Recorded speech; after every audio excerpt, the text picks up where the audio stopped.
this is the soapbox I've been on all my life, which is the public school system in the United States was invented because the founding fathers said we need an educated electorate. So Right. that's how the one-room schoolhouse started, right? Right. So to be educated today, you need the internet. So one of the ways to increase voting, I say, is if every member of a household who's voting age votes, that family gets free wireless for a year. Because you got to be able to be, would that increase it? Of course it would, right? So of course. Yeah, I mean, to your point, I think one, people should be incentivized to vote. Two, in our public school systems, there needs to be more of an emphasis on civic education. And three, just talking about like Wi-Fi. I mean, Wi-Fi should be at this point where we are, and you tell me if you disagree with this, Wi-Fi should be a human right. Yes. We've seen during COVID with schools and libraries shut down, impoverished communities don't have access to the internet. Their ability to interact with educational institutions to further their studies has been completely cut off. It's what you just said is 100% true. I want to add something to it because it's somewhat United States centric. What Musk and other people are doing, they're putting up satellites because even though 80% of everybody has in the world who's an adult has cell phones, there's still 2.5 billion people that don't have internet connectivity. So Right. by putting up multiple satellites that circumvent the globe, we can have direct satellite to human transference of the internet. The vision there is to bring internet to everybody in the world, right? Right.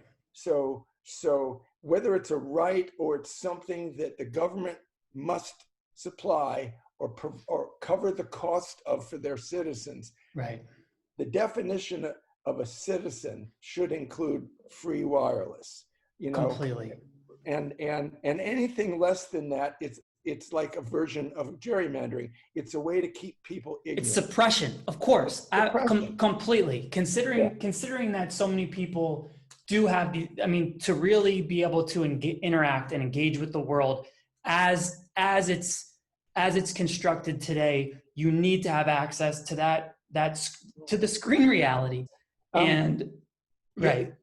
So what I want to say is, as I look at Black Lives Matter and I look at these demonstrations, I see the beginning of what is going to continue through this decade, which is people realizing that the processes of government, the institutions of government are not for the people, by the people, and of the people. No. They're for the government, for the corporations, for the rich, and written by the lobbyists. Right. But what is so cool relative to democracy getting reinvented, Alex, is getting reinvented in front of us. In other words, the central executive branch, the president, has not led, he's pushed it down to the governors.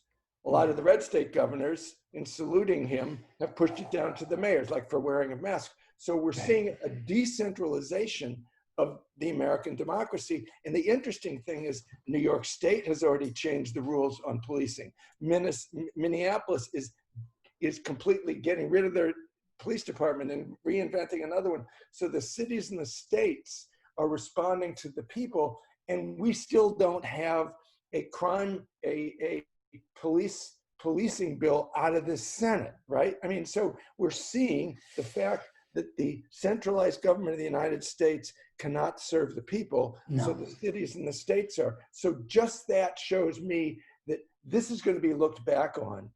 Black Lives Matter, whatever you want to call it, is going to be looked back on as the beginning of a series of uprisings, hopefully all nonviolent, that are going to change everything.